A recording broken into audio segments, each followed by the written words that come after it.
Welcome to Galaxy Brains. An infinite amount of cash. I'm your host, Alex Thorn. The U.S. banking system is sound and resilient. Bitcoin made a new all-time high. If you're not long, you're short. Satoshi's going to come on there, laugh hysterically, go quiet, all Bitcoin's going to be erased. Bitcoin's the best crypto out there. Bitcoin is going to zero. Welcome back to Galaxy Brains. As always, I'm your host, Alex Thorn, head of firm-wide research at Galaxy. Bitcoin not zero, and we have a great episode for you this week. Aubrey Strobel, founder of Halcyon, host of the Aubservation podcast, and senior executive at PubKey NYC, is our guest. It's a great and fun interview with Aubrey. We talk a lot about her work in crypto comms and PR. We look at some crypto firms like media, and we critique them as to like whether they did a good job and whether they handled crisis well. We talk about Coinbase. We also talk about the Coldplay couple and how the now ex-CEO's startup Astronomer reacted to that. We talk about surfing and AI and PubKey and a bunch of other good stuff. It's an interview I know you'll enjoy. We'll also talk with our good friend Beimnet Abebe from Galaxy Trading, as always, talk about markets, talk about the Fed, the Bureau of Labor Statistics, whether there is incentive for the government to ever stop printing all this money and get its debt under control. It's a banger with Beimnet. Before we get to that, I need to remind you to please refer to the link to the disclaimer in the podcast notes, and note that none of the information in this podcast constitutes investment advice or an offer, recommendation, or solicitation by Galaxy or any of its affiliates to buy or sell any securities. Before we start, I want to say that Roman Storm, the developer of Tornado Cash, the anonymity-preserving privacy protocol on Ethereum, was just convicted of one of the 3 counts that he was charged with in a New York federal court moments ago. That count was operating an unlicensed money services business, and it carries a max sentence of 5 years.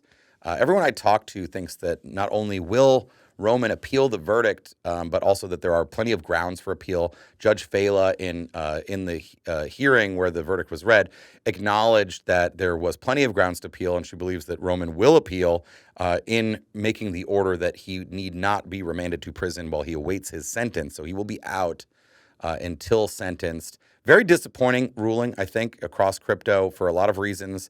By the way, the jury was hung on the other 2 counts, so technically the DOJ can bring those if they choose, bring another trial. Those counts were avoiding sanctions, whatever, sanctions evasion, and conspiracy to commit money laundering.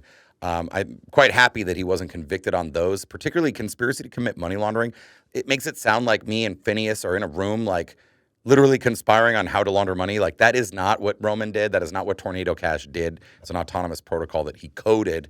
But in general, I think people are very disappointed, rightly so, at the conviction. It doesn't make a lot of sense that he can be convicted for operating an unlicensed money transmission business when the federal agency that oversees money services businesses, FinCEN, wrote guidance in 2019 pretty explicitly saying that if you were a non-custodial application, you need not register as a money service business. And I think there are, a lot of builders in crypto that build non-custodial services, which Tornado Cash was, relied on that guidance. So it's very strange for Treasury's FinCEN to have said, you don't need to register, while the Department of Justice is saying you are going to jail for not registering. I think there's a big conflict here, and it's a very bad day in the scheme of things for privacy on the internet, regardless of the minutia or very specific facts of Roman's case. Like, it in general, this continues and will probably for all of our lives, especially with the rise of AI, to be a sort of intractable battle between government power and privacy. So just another stage. We'll probably talk about that more in coming episodes, but for now, let's hop right into it with Beimnet Abebe.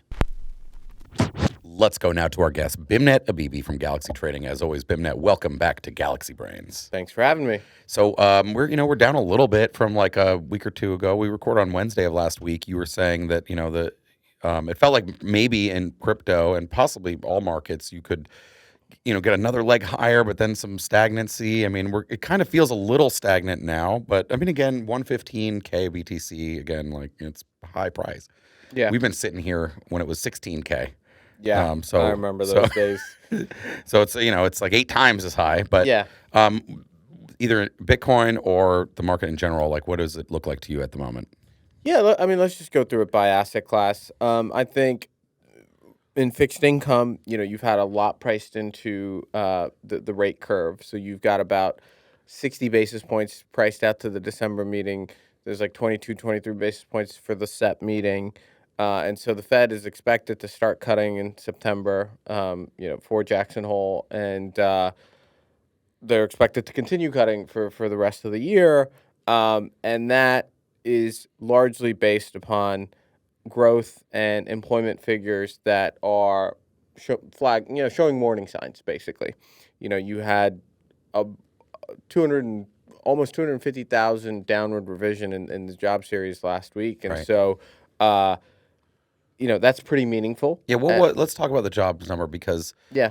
it obviously preceded the firing of the head of the BLS by President Trump. But I was reading Joe Weisenthal's commentary on this, and I guess one of the things that people were most concerned about, other than the top line numbers, is just that like what is actually growing? Where have the remaining jobs actually come from? And it's like in-home healthcare services for older Boomers. people. Yeah, and like what was it? There's one other main category I'm forgetting, but not like particularly bullish. Like Yeah, the areas private of payrolls growth. stuff was weak. Yeah. Yeah.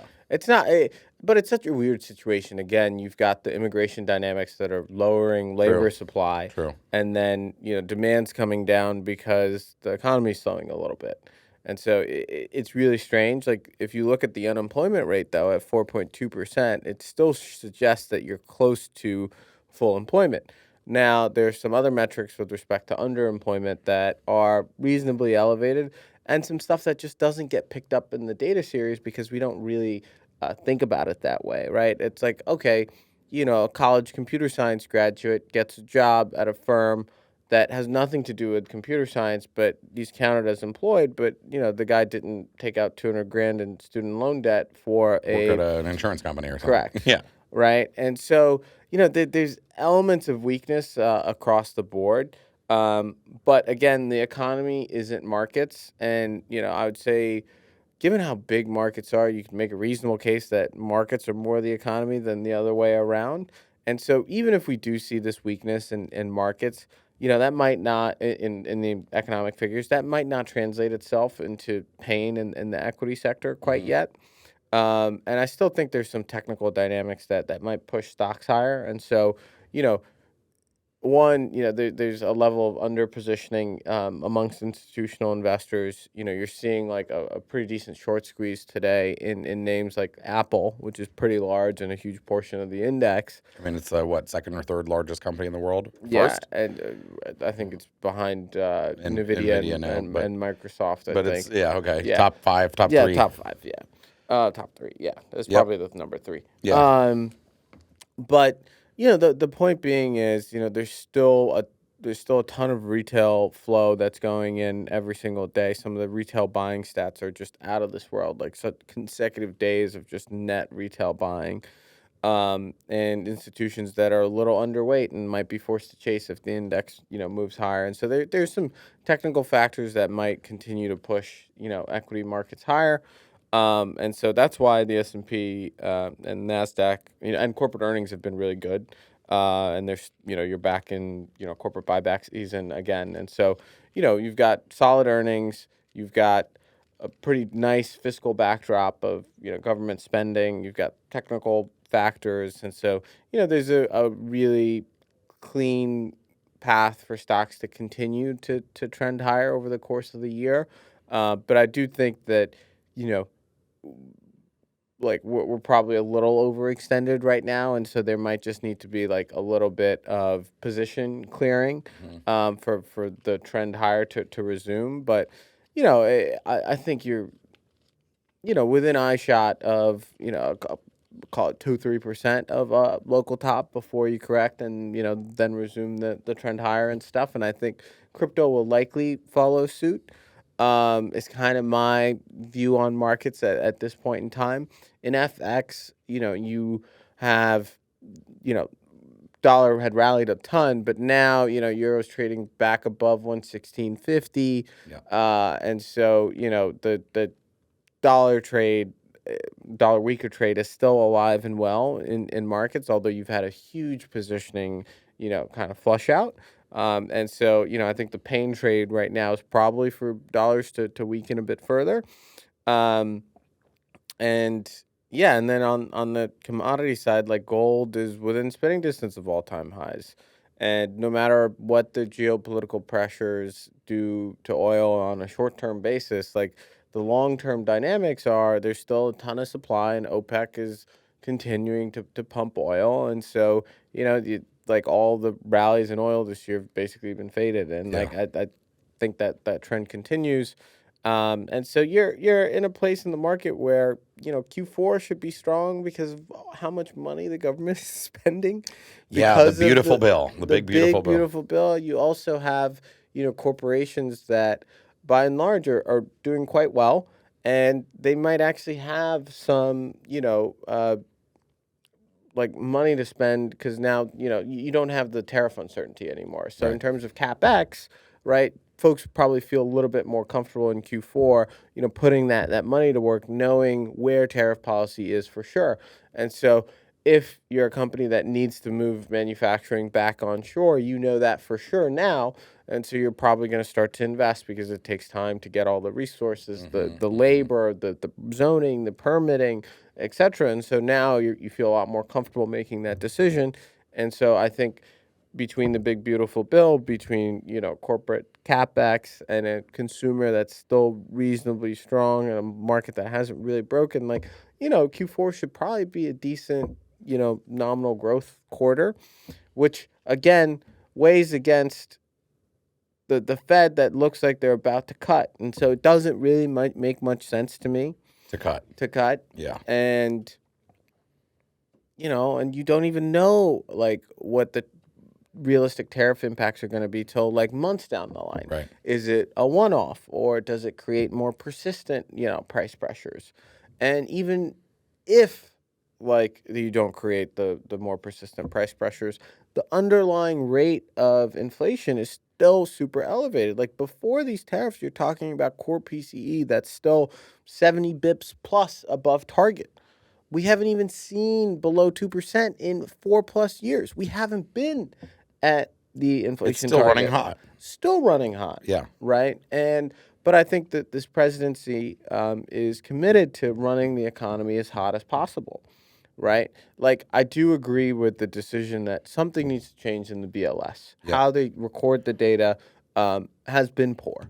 Right. And nobody trades on the revisions until We this talked week, about this basically. almost exactly a year ago. People have been There was like saying a it for massive years. revision that Yeah. and we talked about it here. And yeah. like the argument people make now is just like, guys, we have AI. We have all the data in the world. Like, God forbid the number doesn't get adjusted by like huge orders of magnitude. Yeah, surely Like- there's got to be something that can be done. Right. And like the private payroll companies do a pretty good job. Like ADP has been much more accurate than NFP.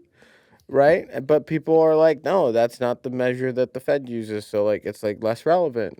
But Right. Interesting. again, that's based on like real Actual data. jobs and people that work.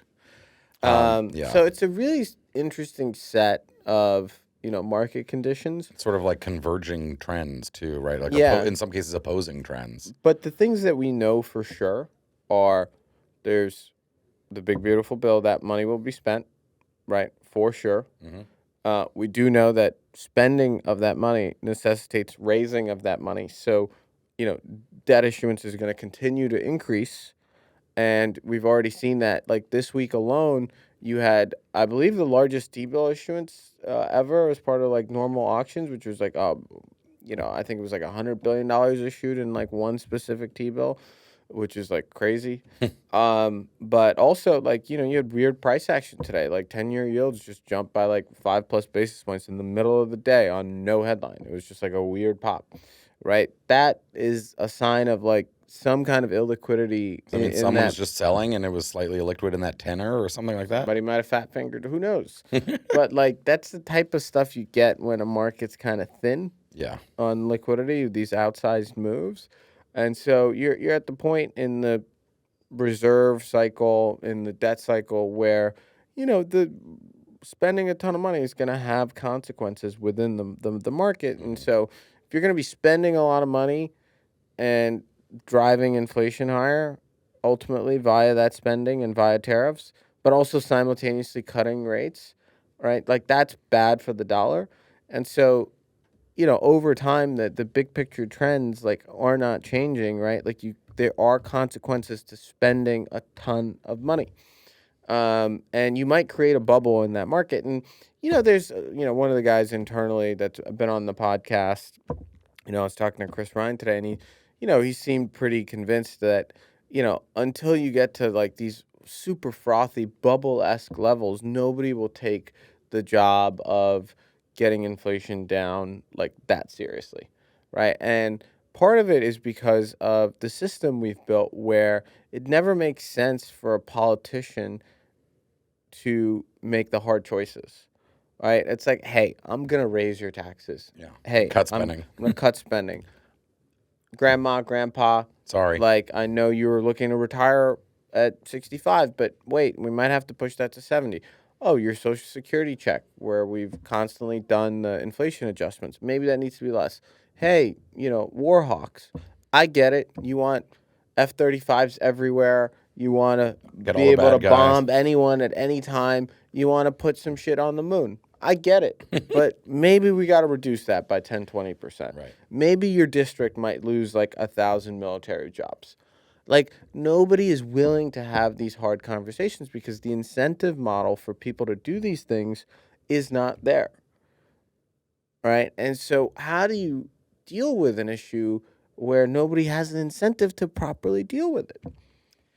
Like, It's a conundrum. This is why the debt is, 40 trillion almost, or wherever we are now? Does it 35? even matter right now? Does it matter? It's so high. It does matter, which is why it's just so easy here. to kick the can, to your point, right? It's my 3-year-old's not the one voting. Correct. And the flip side to that argument is like, okay, look at the level of wealth in the U.S. Like, you could easily like just tax people to death eventually, but like at what cost? Right. And the issue that people don't realize is that over time, because of mathematically how debt works, right, the consequence is increasing, right? The cost of fixing the issue over time only goes up. And so, you're at this weird point where it's like everybody knows it's an issue. People run on the fact that they'll change that issue when they get in office. And then when you get in office, it's like, I don't know, man. Tough decision. Can't do it. Yep. Murkowski needs a bridge to nowhere to get this bill passed. Sorry, here's an extra $50 billion. Like, here's a bridge. Yeah. Like, yeah, I mean, yeah, don't. Again, Murkowski. I don't know the details. Yeah, but unless like, you want to be very upset, like, don't put the big beautiful bill into the O3 model of ChatGPT and ask it to find you the most outlandish things that were spent on. Don't do it. Doing that immediately. Don't do it. Don't do it. This is great, BIMNet. I know it's a tricky time. It continues to be. What would it take for the animal spirits to come back? I think they might be on their way back because this it administration does, is so pro business, right? It's pro spending, right? It's pro like really loose monetary policy, Yeah. right? And it's gonna. It seems like the end outcome is like there's gonna be a bubble if we're not in one already. Yep. Right, and so there's. Yeah, it's just hard. It's hard. It's just hard. And Bitcoin and gold seem like really easy, hedges for that trade. But ultimately, if the fix to this issue is massive deflation or massive growth shock, like those assets are also not going to perform. Right. Right. And so it's like, right. Okay. You got to meet There's a debt crisis in markets. How do you solve a debt crisis? Austerity. Right. Like spending less. Which hurts the economy. Right. Well, what do you think Bitcoin's going to do when people wake up and are like, oh, I have come to Jesus on debt? Yeah. You want to think that. But in the meantime, so. Well, I guess you got to meet Mr. Market where he is and not, you get the market you have, not the one necessarily you wish you'd have. It's complicated, but it remains exciting. Beimnet Abebe from Galaxy Trading. Thank you so much. Thanks for having me. Let's go now to our guest, Aubrey Strobel, founder of Halcyon, host of the great podcast, The Aubservation, and senior executive at PubKey. Is that true? It's true. It's true. Rumors confirmed. Welcome to Galaxy Brains, Aubrey. Such an honor to be here, Thorn. I thought I'd never make it.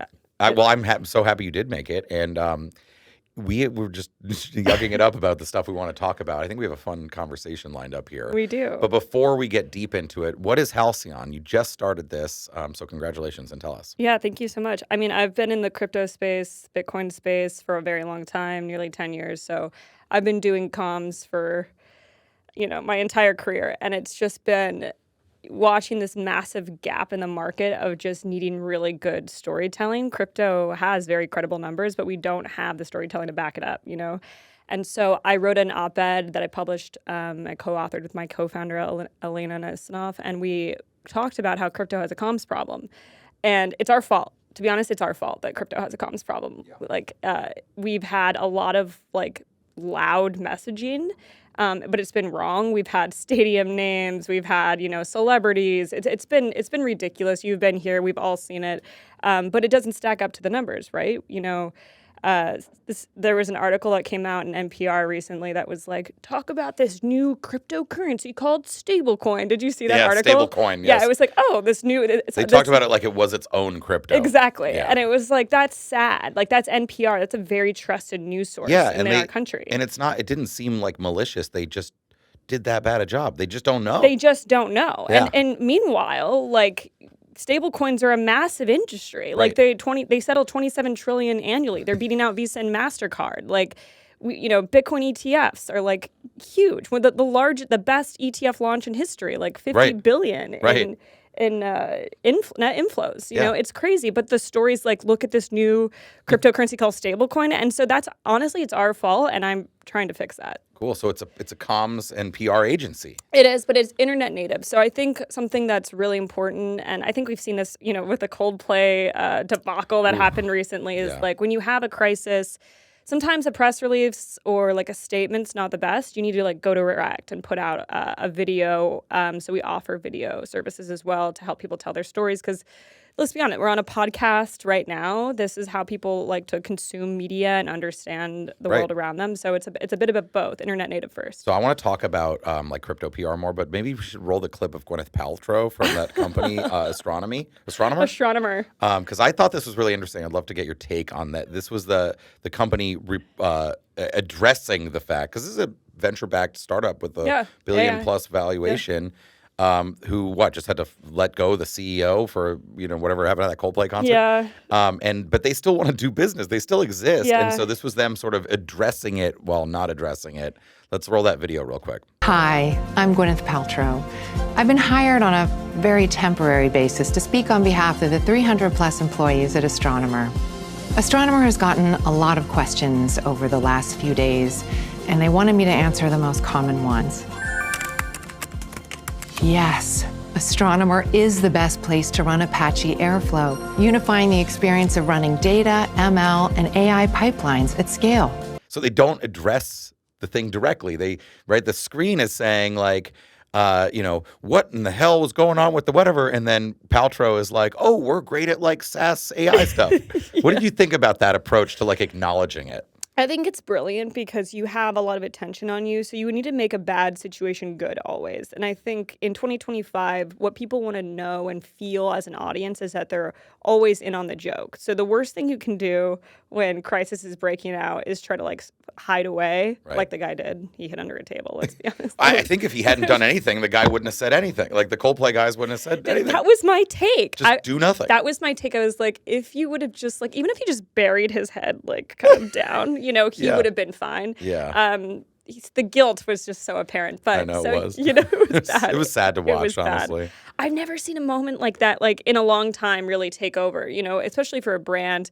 And overnight, everyone knew of Astronomer. So it's you have a terrible storm and you need sort of the comms to fix that problem for you. And it's brilliant. I don't know what the background was. I don't know if Chris Martin, because he previously dated Gwyneth Paltrow, felt bad because he did call it out as is this an affair? Mm-hmm. And volunteered Gwyneth to do this. Obviously, she probably made some money off of it, but she did an ad for them and explained what they were. And even though maybe some people don't care, maybe some people do. And at the end of the day, their public perception is that they let go of the guy and they put out a funny video. And do they end up succeeding in turning the moment in their favor? I mean, they got a lot of free advertising, and then that video. I mean, obviously their name I'd never heard of the startup. You know? So obviously millions of people heard of the startup. And then that video, we all watched for that to see, well, what are they going to say? But then it was like, oh, this is what the company does. It's like a free, did that work, you think? I think it worked for some people. I think overall, you just don't want the company to have to like shut its doors or have people not want to do business with you because they don't trust your executives. And if you need to bring back, you know, the board obviously fired him. It was really funny that people didn't understand how he could. Did you see that tweet that was like, how could he be fired? He's the CEO. It's like, wow, people really don't understand. They don't know how companies work. Yeah, that's a whole other issue. I mean, that's why we have those articles saying new cryptocurrency called stablecoins. So, I think, you know, they probably had some interest, I mean, on the B2B side.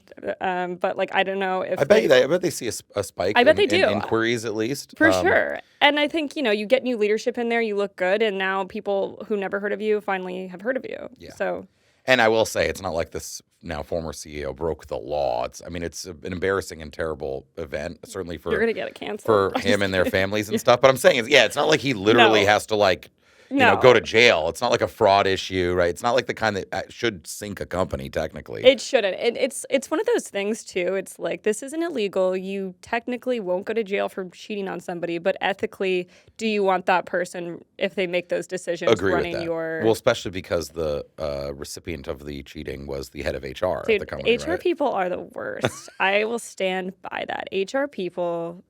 You know, I don't know. Are we allowed to say that? No shade. No shade. I've just, you know, we don't have HR at Halcyon, so. Okay, fair. Let's talk a little bit more about crypto comms, and maybe Coinbase is a good place to start. Yeah. I think obviously a juggernaut, a great company, been around for I think since 2012, and I think they've been doing a lot of great comms. They've also got some other comms issues. Maybe in your mind, what have they been doing that's great? I mean, one thing that comes to mind to me is this.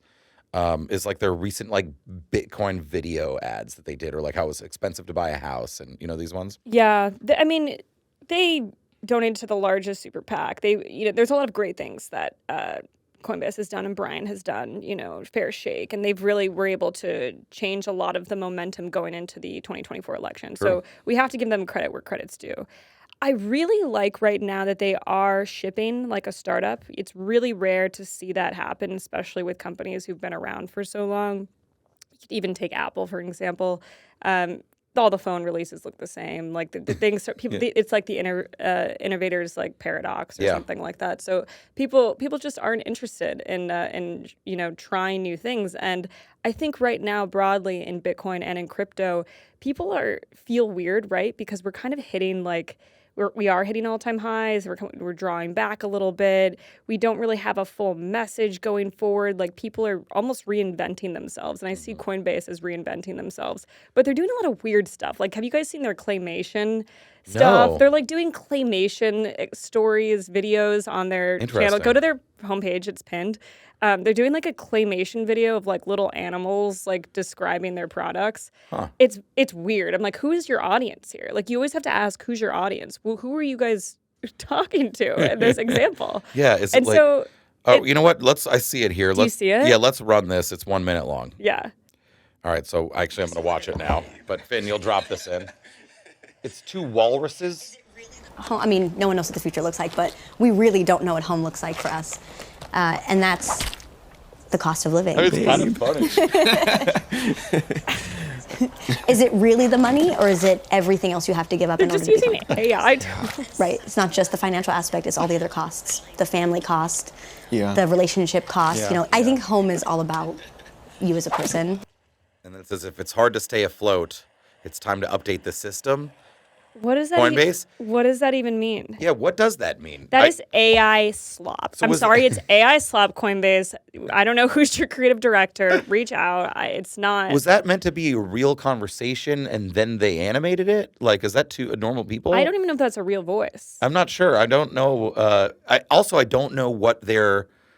I know what they're trying to do, right? They had that great ad months ago about like the people in the 60s getting married and going to buy a house and being able to, and then like eventually it's like, you know, millennials like going to like move into a tiny apartment, and it's like, you know, upgrade the system, like something's not working for millennials, right? And they're sort of talking about housing prices and the malaise that is affecting the youth, if we can be called that now. I know.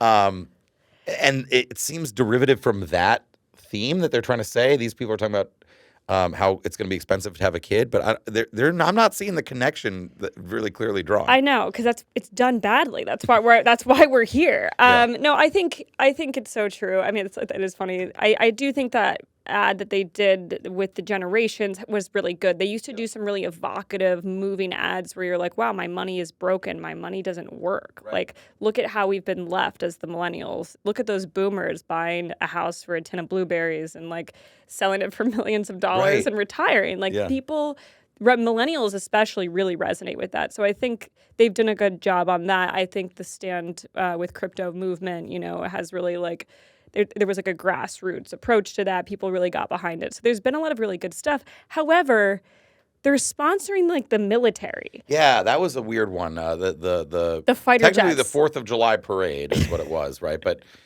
it was sparsely attended, and it literally was like a military bleachers where like the president was sitting, and it was like guns and tanks brought to you by Coinbase. It was crazy. Also, this was pre B-2 bombers. That was Right. before that. So it just like You're talking about the B-2 bombers that like almost have hit a passenger jet? Is that the ones that took out that base. Oh, you mean like in Iran? Yeah, like yeah. dropping, Yeah. sending them. Oh, yeah, you're Before right. that ops You're right. mission It was happened. before that. It was before that. Bizarre timing, weird Yeah, people alignment. were doing memes that were like Brought the to you. B-2 brought like bombs in Iran brought to you by Coinbase, basically. And exactly. And so they have that, and then they have base, their like product, and they really want people to get behind it, use base, like Base get is for creative. everyone, they say. Base is for everyone. They call it on-chain. On-chain. And so on that side, they want to be degen. They want to be like Solana. They want to take them out. And they have two different sides of messaging. You have like Jesse Pollock over here being like, doing really funny, interesting, weird Interviews campaigns and stuff, yeah. Yeah. And I mean, what was the one huge mess up that they had that I actually called him out for? I don't know if you remember this, but it was like base is for, and then it was pimping. Yeah. It was like a GIF that like cycled through a lot of things, and one of them was pimping. And he doubled down on it. Yeah. And people were like, well, that's like exploitive to women. Yeah. And in Coinbase, you're a publicly traded company. What are we doing here? So it's like, right. He claimed it was like they had an artist make it, and like the artist put a bunch of stuff in it, right? It was weird. He took some time for him to walk it back, Yeah. like doubling down on pimping. Okay, there's areas where you can like hold the line. Right. Maybe the Sydney Sweeney situation, but for this in particular, prostituting women as a male. Right. You really can't. You can't I'm sorry. I'm not even trying to laugh at As it. a brand. I'm laughing that he doubled down on it. Yeah. It's bizarre to do that. And so he did send me a message about it and was like, yeah. Well, I mean, we look, apologize. comms is Yeah. hard. I mean, this is why you have It this is. business too. It is. I mean, it's a lot of judgment calls too. Yeah. The other thing about Base that I've been thinking about a lot is that they really they do want to compete with Solana. Yeah. Solana is significantly more decentralized than Base, to be Yeah. clear. And I've been making this joke that like, is this chain in the room with us right now, Brian? Like it's not a blockchain. They totally control it. Like it's totally, and Ethereum people justify this when it comes to these rollups because you can unilaterally exit. But you can't unilaterally exit with assets that don't exist on the L1. And there are other things they can do, like set whatever fees they want. And Yeah. and one of the things that's interesting is it does have a lot of usage Base. It's like the vast majority of Ethereum rollups usage is Base. They're making $200,000 to $400,000 a day typically in fee revenue from their users. And the question I have is like, is this really the future of finance? Like a computer in Brian's basement? And is it for everyone, or is something that's actually like revolutionary from a technology standpoint really more for everyone? I mean, I've used Base, and this is when it was beginning. It was incredibly clunky, very difficult to use. And so I think it's not in its final form. I think crypto has long tried to figure out how creators fit into this system. Yeah. And we haven't figured out that answer. They're We haven't really solved leaning for into that X. creator and social fi stuff. Yeah, Zora, all of that. You have to give them credit for making this try to happen, but you have to think about how creators work and then solve, not how we want to do it and then creators fit into our puzzle. If that makes sense? Because it just doesn't make sense. Most of it doesn't make sense. again, like I do like that they are shipping the way they are. Like, Yeah. I mean, there's something to be said about it. Yeah. They are kind of sort of failing in public right now in some ways, and I say that because I think more companies actually should. Not, and this might be kind of sound a little like contradictory for someone who's works in comms, but if you have built, something and you want to keep going and you really believe in this dream, well, then you're going to have to take a few more risks to really get there. And there's going to be some failures along the way, and we'll judge them on these chairs. We will, from these chairs here. Yeah. The other thing I was thinking about with the creator coins on Zora, and like I'm pretty sure someone on my team showed me that the top one is porn, which, by the way, that sounds like a pretty big market. That might not be bad. I have no problem with that. No. But again, doesn't that, like, if that's where it, like, if basically Zora were to become like tokenized OnlyFans, which does sound like a big opportunity, to be clear, in terms of total addressable market. Totally. Doesn't that just like directly conflict with those adorable walruses we just looked at, thinking about starting their family, right? The more serious message of upgrading the system and appealing to millennial, like, I guess that's the permissionlessness of it all, it's funny, it always starts with porn. Yeah. It's like even on the Bitcoin blockchain, like the first JPEGs were pornography. Like why there's that must scene in Tropic Thunder, you remember, where he's talking to Robert Downey Jr. and he's like, well, the reason like HD DVD ended up losing to Blu-ray was because it's what big porn decided to use. You know that scene? Yeah. He's like, you talking to me this whole time? It's true. It's like it is. Maybe it's because the people who are building the systems are people who are first to tech, or I don't know, into porn or whatever. But I mean, I think by and large, like if it did become like an OnlyFans and that was a use case, then maybe other things would trickle down after. It's hard to say.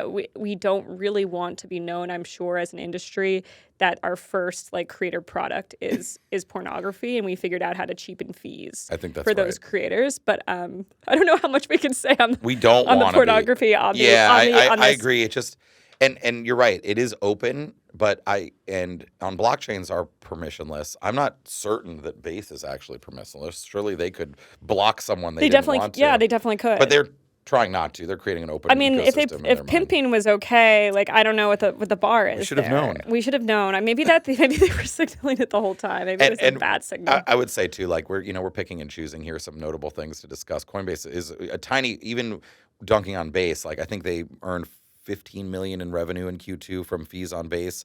That's a tiny portion of the actual company. Yeah.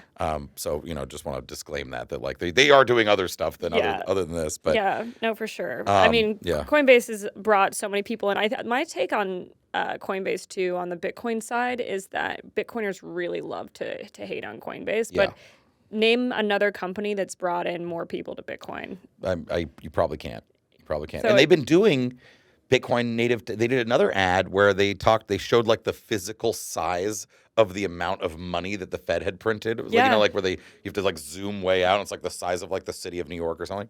Yeah. And they've talked about that a lot. And CBBTC and stuff. So they've like and they also announced, I think this in their second quarter results, that they had acquired like 2,500 more Bitcoin for their balance sheet. Oh, they're trying to become. So they're leaning in. Brian has a quote. In fact, let's run this clip of Brian Armstrong. He was saying that Bitcoin is great money. Bitcoin is probably the best form of money that's ever created. They're clearly trying to be more Bitcoin. They also have Michael Rahani on the team, who's a great Bitcoin. I love Michael developer. Rahani, really great. Yeah. And they have a Bitcoin squad growing over there. So I mean, it's hard. There's a lot of moving pieces, I think, at Coinbase right now. They added Lightning. I talked to Victor Boonin last summer about how they added Lightning and how they love Lightning and like so.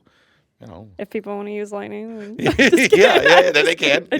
Then you can. I use it at River personally, but you could use it at Coinbase. You can use it at Coinbase. Yeah. No, I think it's really good. I mean, they were very anti-Bitcoin for a while, so I understand it felt like it on the product side. Like if you could just see where their values aligned, I guess, during the last cycle with what they shipped, and there was very little innovation on Bitcoin. It seemed like that was the pet rock that they had forgotten about. So I get the pause from Bitcoiners of not liking Coinbase. Also, Coinbase for the OGs used to shut down all the time. It was like, forced hodling for everyone. So literally, the market would move in either direction and be like, Coinbase is not functioning. You can't even sell if you want to. They have you mostly can't make fixed trades. that as far as I can tell.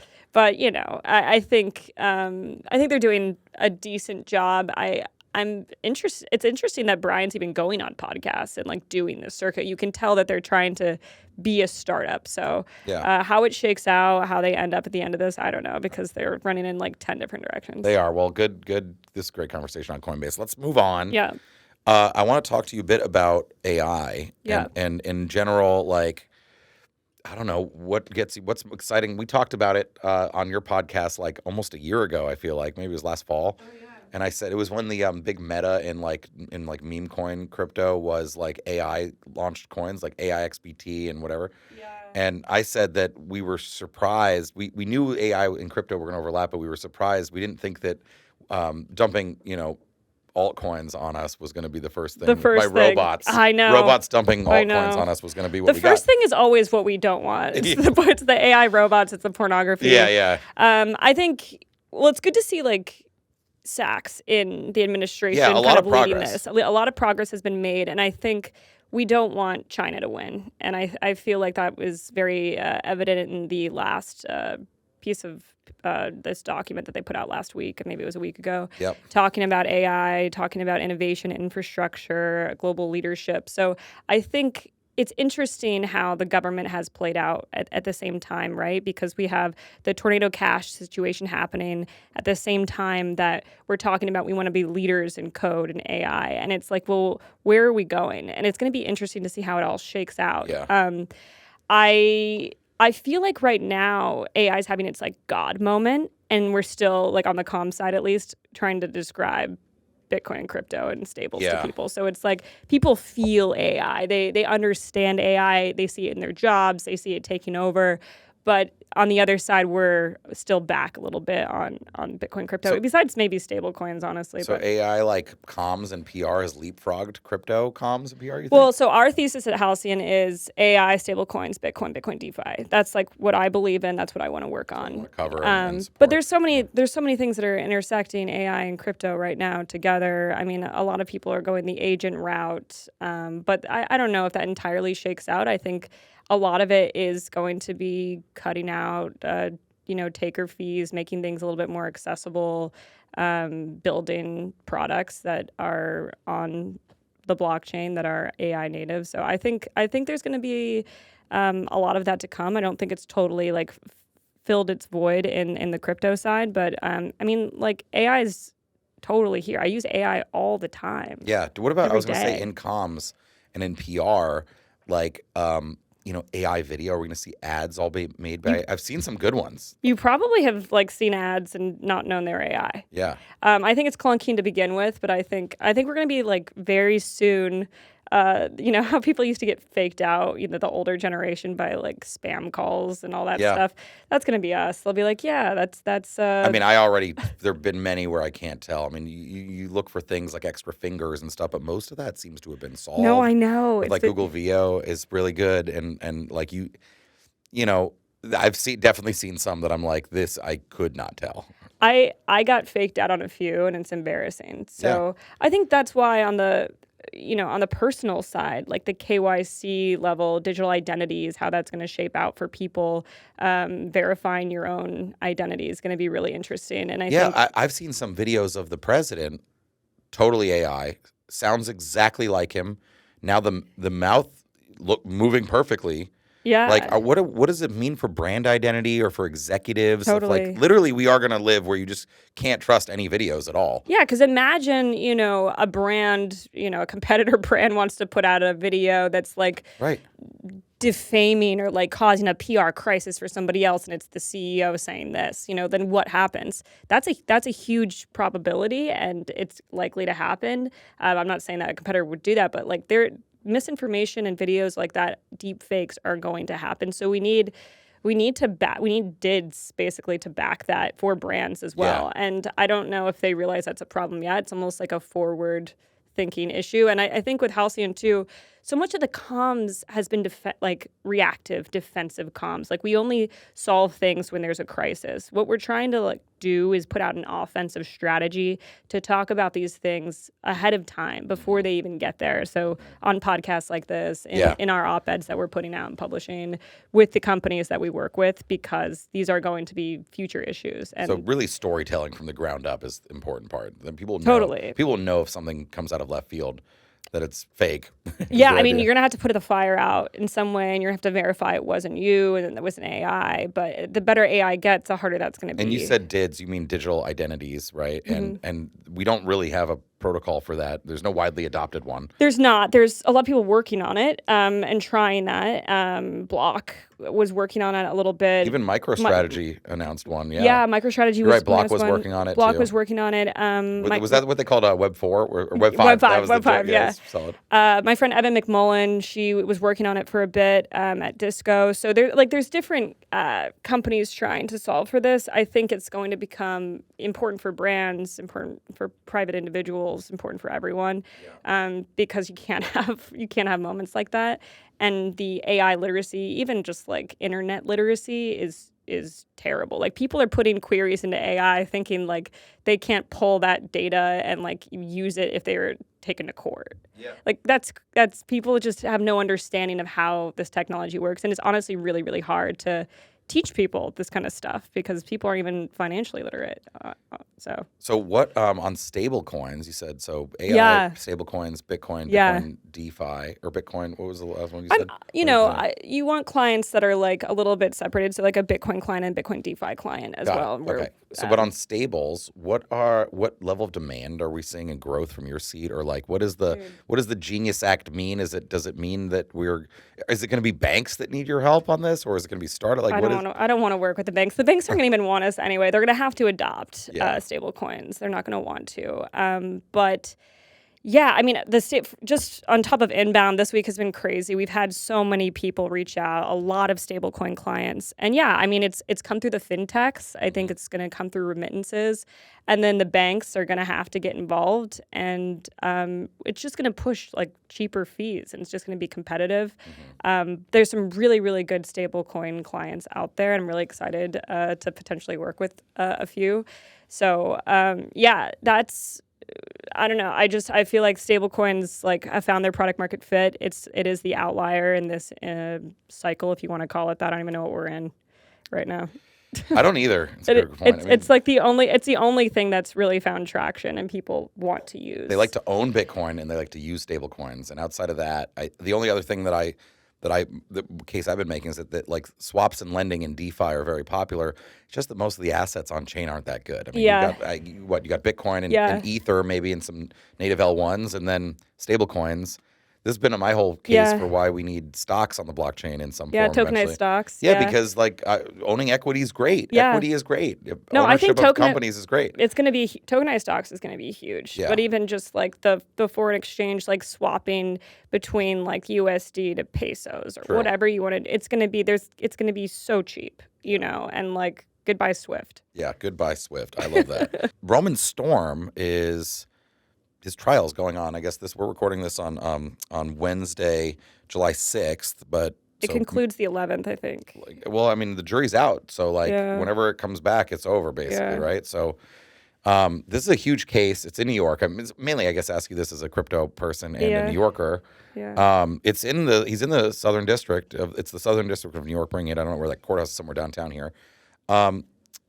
This is a huge issue for crypto, right? Because the case, I mean, while there are specifics in the case, it fundamentally hinges on the idea of whether a open source DeFi developer can be held liable for the bad uses of their products.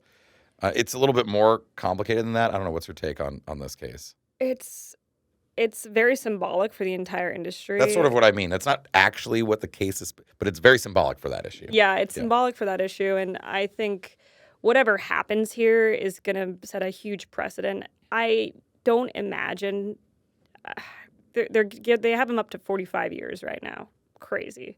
The max he could get. Yeah.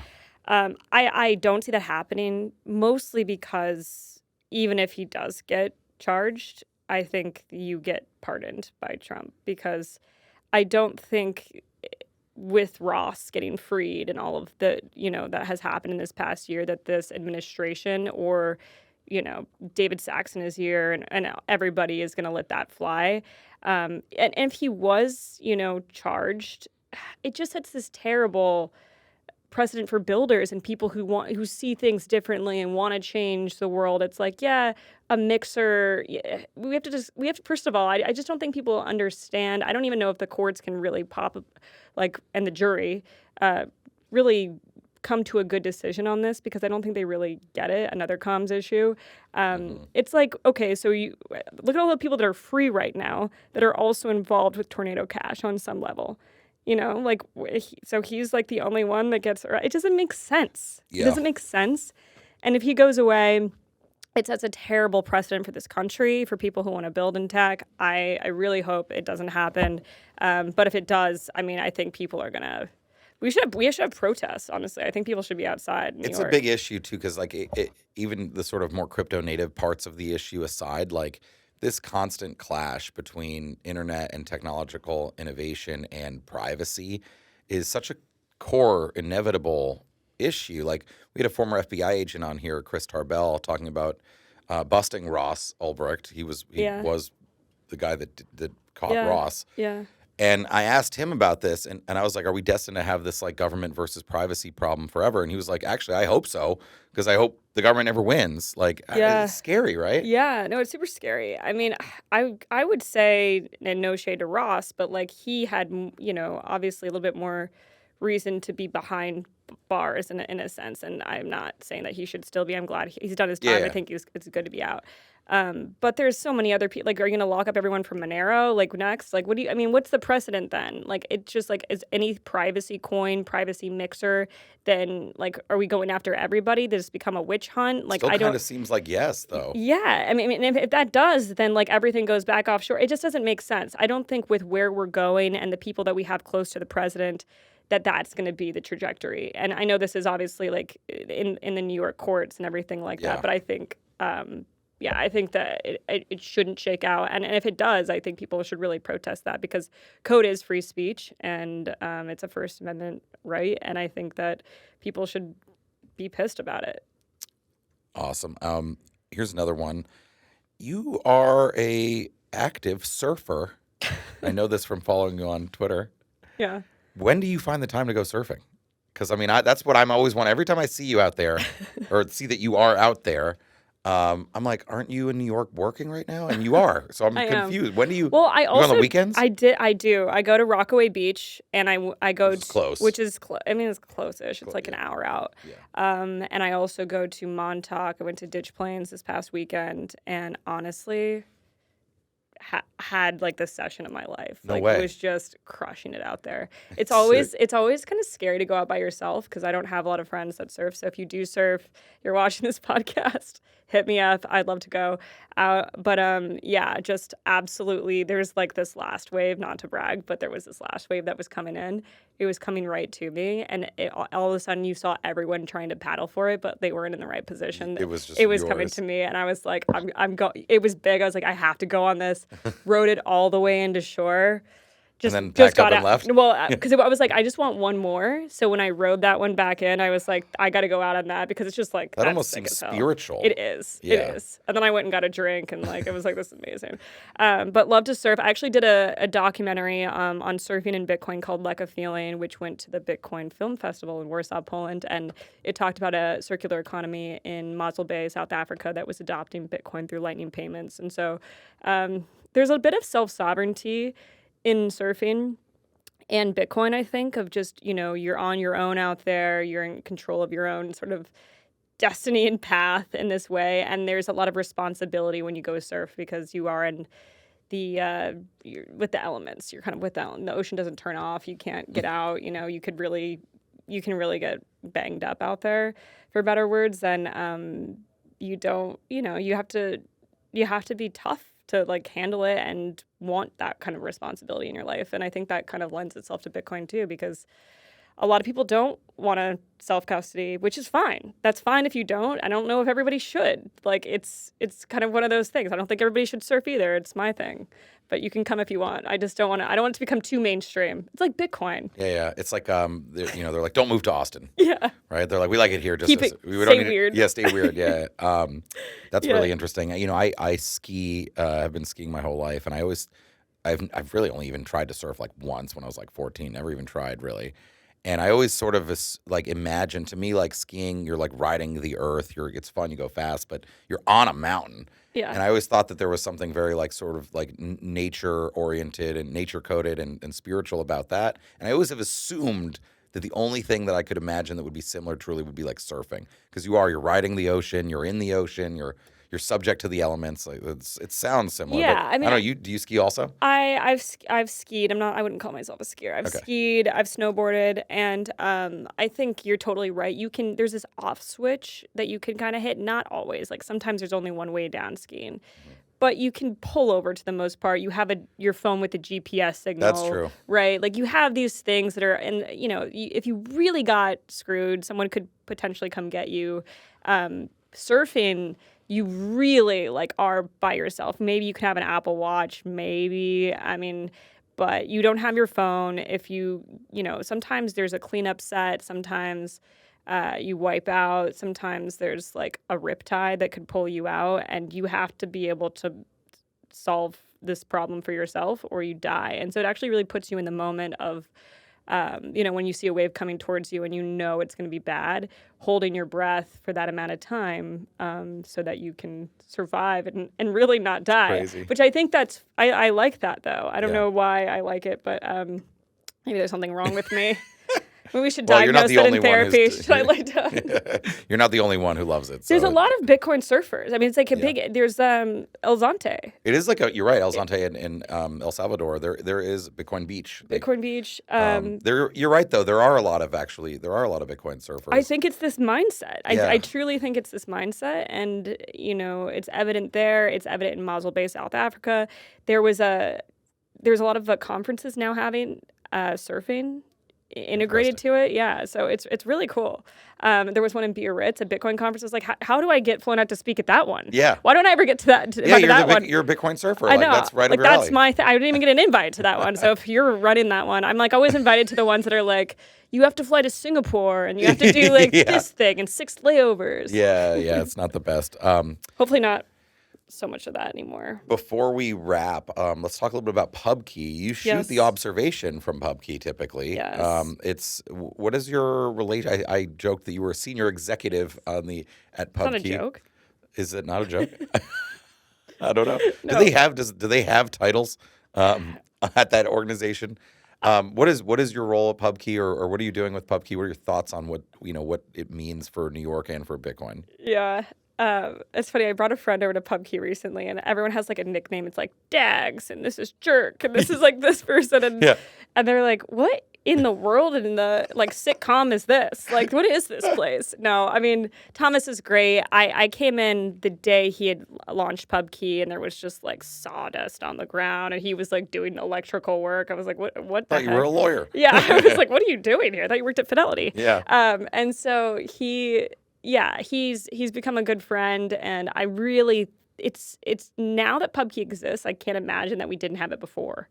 You know what I mean? With that. I do. And so the media business is really good. I help with the media business, and they have such a great back room where a lot of companies, honestly, trying to put their message out there, tell their story, can go in the back and do like a fireside chat, a Q&A.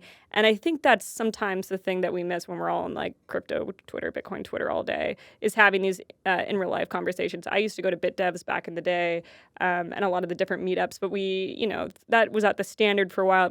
It moved away, and then there wasn't really a good watering hole for Bitcoin in New York City. And I feel like it's the perfect place, right by Washington Square Park. The food's really good. The drinks are great.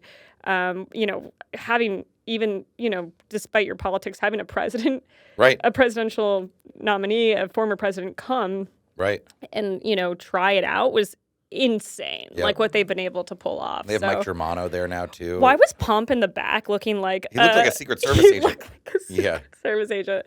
It was so funny. But yeah, Germano's there. Love Mike Germano. I mean, I think they have a really good team, and so yeah, just happy to be a part. Help them do their comms and like bring a lot of people in their way and do some PR for them as well. Not that they even need it because they honestly have crushed a lot of it on their own. I mean, I can't. It really was a coup d'état when they had the now President Trump come, and he was like, oh, we're gonna have some crypto burgers, and he's like throwing them out, and Germano's in the back. He's like, Bitcoin burger. He's like, not a crypto burger. I know. And people were like, boo. They're like, this guy's 70. Like, let's just like give him a little grace. Bitcoiners were like, no, we won't. They're like, oh, it took too long to do the lightning payment. See, lightning is broken. It was like Thomas was like, just to be clear, like there's like glare on the screen, and so like the photo wasn't taking. It's not wasn't lightning. Like, I know they were like stressing. Like I could see like the beads of sweat coming down their face. Like, make sure this confirms. Okay, great. Yeah, no, they're great. PubKey's great. Come by. Waverly Place and 6th Ave. Yep. Great location right there on the corner. I think 85 Washington Place. Yes, 85 Washington. We're there quite often. Yeah, we are there often, and it is a great place, and it's cool. I love the way the pod looks now from there. Their setup is great. Yeah. And you've had some great episodes. You just had Teddy Fusaro. Teddy you have from Mike Bitwise. Cagney also Mike from Cagney. Figure. Mm-hmm. Who else have you interviewed lately on the Aubservation? We have a Nick Carter repeating episode coming on this week. He's a third-time repeat guest. Yep. Great podcast. Yeah. We just had him on last week. Was that last week, Finn? Well, because there's supposed to be an executive order coming out on debanking. Yeah, It was supposed to be yesterday. I thought I had heard maybe today, but I had a lobbyist sneak it to me. Oh, nice. Is it? I don't know if we can put that in there. It looks good. Cool. From what I saw, was able to see. So I don't know if we're allowed to say I'm sure. that. I can't wait till. Yeah, that's fine. The lobbyist. I can't. I can't wait to hear Nick. So that's why Nick's take on this. he's coming on. So yeah, subscribe to the Aubservation. We film at the top of PubKey, and it's been great. Honestly, their media business, the food, the beers, the vibes. Dave, the bartender, is the best. I don't know. Whenever I go, I was meeting a non-crypto friend of mine who lives in New York. I was meeting there, and she was sitting at the bar. We were going to watch the Knicks game a couple months ago actually. And she's sitting there, and Dave is serving her, and she loves this guy Dave, and I know him obviously, and he's we know him well, great guy, great guy. And I come in and sit down, and he's like, "This is your friend that you're waiting for." He's like, "Oh my God, Thorn!" Like, he's just a funny guy, though. No, it was funny. I brought my good friend Gaz, who was like the second employee at Barstool in, and he was like, "Aubrey, I don't want to go to a Bitcoin bar," and he's always like, your Bitcoin stuff, blah blah blah. Like, I don't want to go.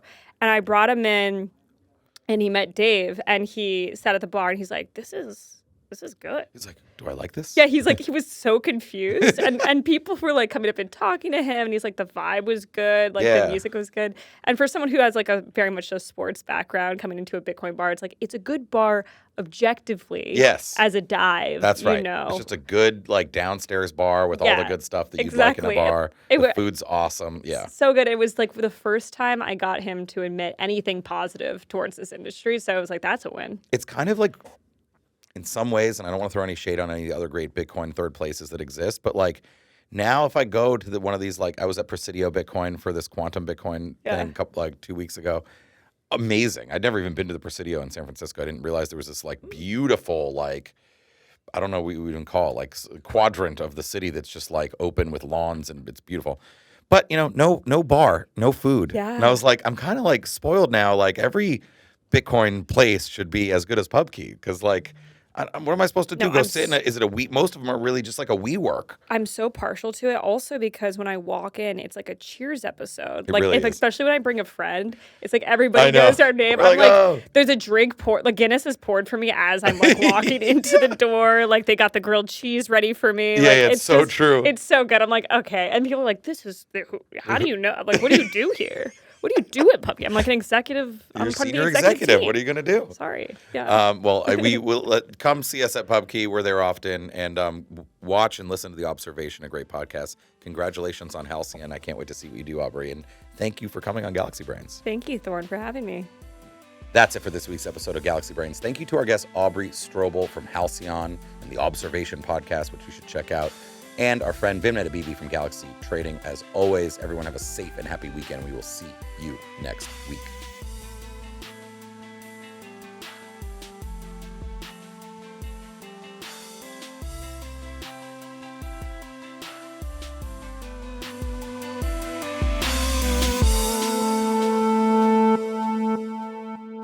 Thanks for listening to Galaxy Brains, the weekly podcast from Galaxy Research. If you enjoy the show, please like, rate, review, and subscribe wherever you get your podcasts. To follow Galaxy Research, sign up for our weekly newsletter at gdr.email, read our content at galaxy.com/research, and follow us on Twitter at GLXYResearch. See you next week.